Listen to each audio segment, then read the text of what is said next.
One of the biggest bands in progressive rock music was started by a group of musicians from Long Island. We're talking about the band Dream Theater.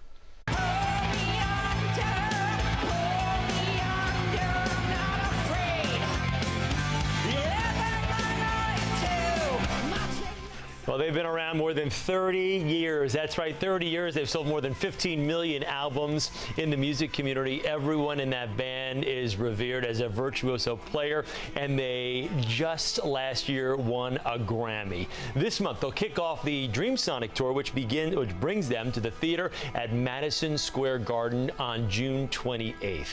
And we are joined by the band's guitarist and producer, John Petrucci. John, thank you so much for being here.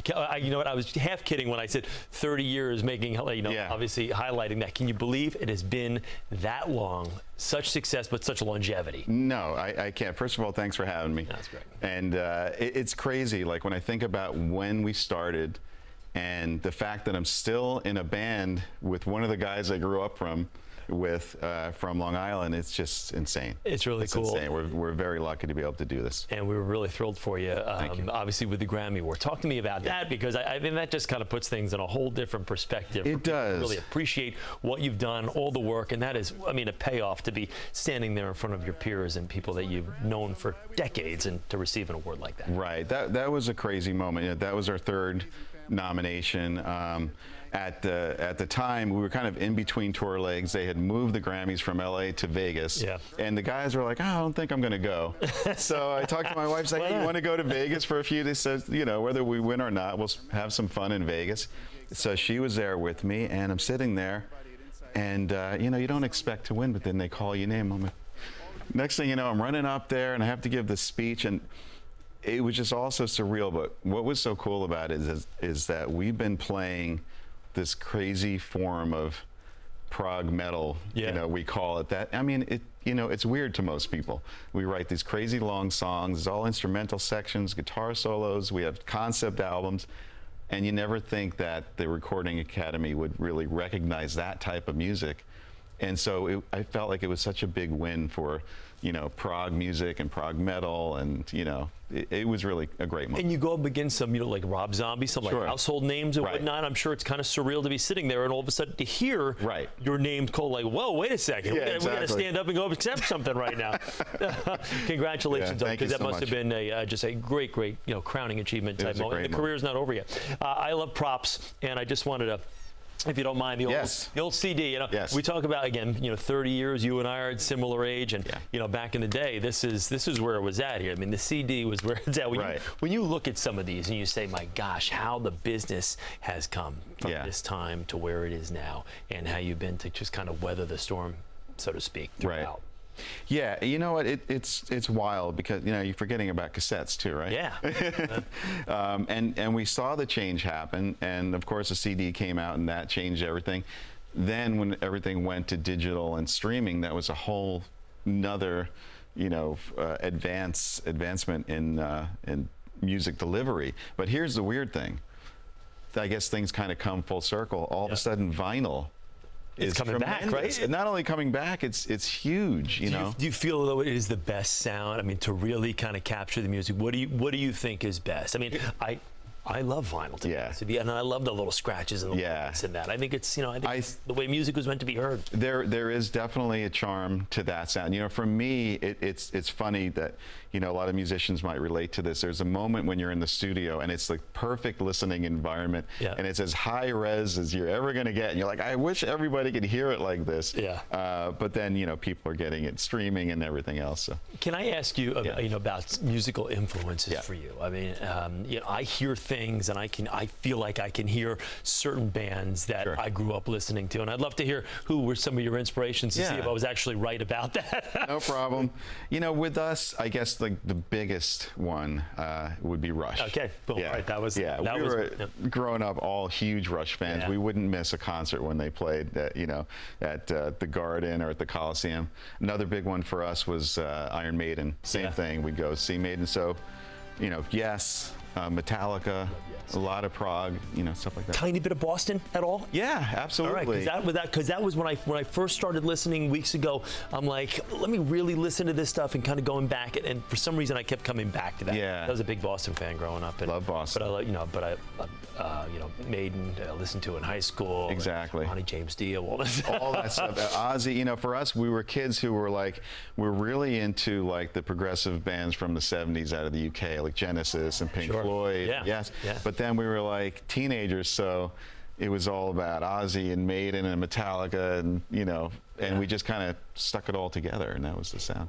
Growing up in Long Island and being this band that's stayed loyal to that region, you're still there, you still record out there. That's right. Really, it's not like you up and left for Hollywood or greener pastures or things like that. Yeah. When you hear about people who've made it big, Yeah. what is it about the region that's kept you there, and that you feel is just such a part of your trademark? Right. I mean, Long Island, New York it's the greatest place on earth as far as I'm concerned. I grew up here, and there's something about being here in a place where you get all 4 seasons. Yeah. If you want to go to the beach, you're at the beach in 20 minutes. If you want to go to the city, you're there in an hour or so. We have family here. It's just great to be established here as a band, and we have our own studio here as well, which is fantastic. We can do everything right here.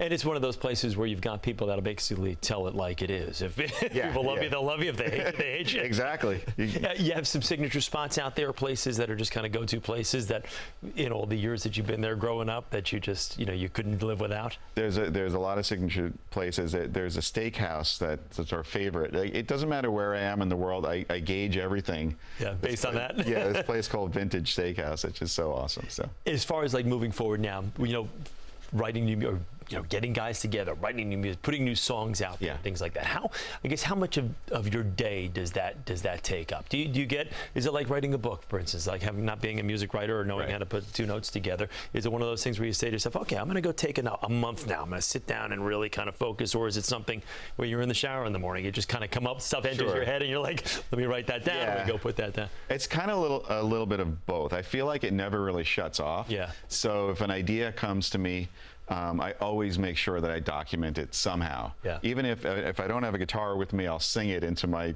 phone and just kind of make sure that I have all these things so I can remember them. But I think what happens is when we go in to write an album, then you're specifically for the next 5 or 6 months there to produce and write your next piece of music. Yeah. So then it just becomes all consuming. And thank God you've written some of those things down or talked in your phone so you can bring it all together. Then you really don't shut it off. Then all you're thinking about constantly, you're at the studio, you get home, the thing's still going, call your buddy, hey, what? All right, so I'm not crazy then in some of the things. No, it's just the artistic process. Let's talk about the tour. You guys just got back from overseas. We did. What was that like? I mean, you guys are, huge following in these overseas countries, huh? Yeah, so we're lucky enough, we've been doing this for so long, and at the very beginning of our career, we toured. Yeah. That was really important to us because we weren't like a band that had really pop success. So our success was based on getting out there and playing. Yeah. So we have such an international fan base out there. We can kind of play anywhere. So we were just in Asia for about 3 weeks. We went to South Korea, to Japan, to the Philippines, to Singapore, Malaysia, Thailand, Indonesia, and Do you ever sit back and is it kind of that surreal moment of I cannot believe how well we travel and how well the music travels? I mean, I know it's a worldwide thing, obviously, and anybody can listen to your music anywhere, but the fact that you go to those places and you're playing in front of packed houses, it's got to be just an incredible feeling. It is. It's kind of surreal because you're looking out there and you see people just singing along. Yeah. And meanwhile you're in Jakarta. Yeah. And there's everybody. And is that the ultimate form of flattery there when you can actually look out into an audience in a foreign country and see them mouthing the words to the music that you've written? You know what's great about it? Music, you kind of get that realization that music is so universal. Yeah. You know what I mean? It doesn't matter what you think, what you believe, who you follow, what language you speak, what your culture is. It's like you hear a song and you relate to that. Right, exactly. And there's that connection, which I love. So it's awesome. You got all tour dates here in the States now, one of which we mentioned earlier in the lead to this segment. You're going to be at the theater at Madison Square Garden. That's got to be just really kind of an awesome back full circle, be right here, right at home. Right. And it's it's such a that's an iconic venue. That's it, yeah. You're playing in New York, of course, hometown show. It's pretty wild because it's sort of a mix of, you know, all of your family and friends are there. But because it's in New York as well, there's a big international component. So you have people coming to that New York show from South America and from Europe and from Asia, and you look out and it's just like this amazing, amazing audience. I love to talk about like some side hustles that you have going on, and you got some other projects. That Yes. The one is the is it beard lube? That's right. That's basically right. what you call it? The beard oil. And why did it take so long for you to figure out that beard oil would be something that you'd probably do very well with? And this is it right now. So tell me a little bit about this, and what do you need to? How do you condition your beard? Yeah, so this is the funny thing. So I got into beard culture, if you want to call it. Okay. Once I started to like grow this thing, and I was like, oh, this is kind of cool.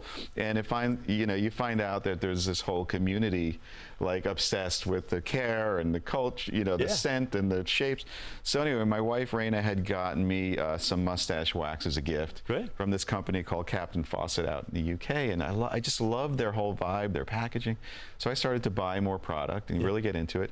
Next thing you know, I get an email from the company. There's a guitar player there. Yeah. Hey, I'm a fan. I hear you're using my project. Right. Comes to a show in London, and they do these partnerships with, you know, models and barbers and stuff, and I'm like, hey, you ever want to partner with a guitar player, a musician? Like, how many musicians do you know that have beards? Yeah. Have you ever done that? They're like, no, we've never done that.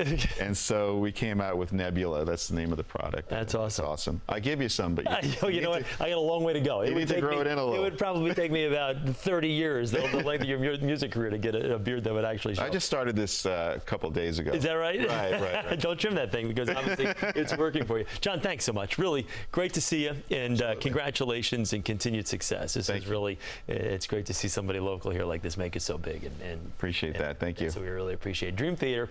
If you haven't heard, listen, and if you tickets, it's June 28th at the theater at Madison Square Garden, and we will of course have all the information at dreamtheater.net. You can go there, and johnpetrucci.com. So all that information is all right at your hands. John, thanks again. Thank you.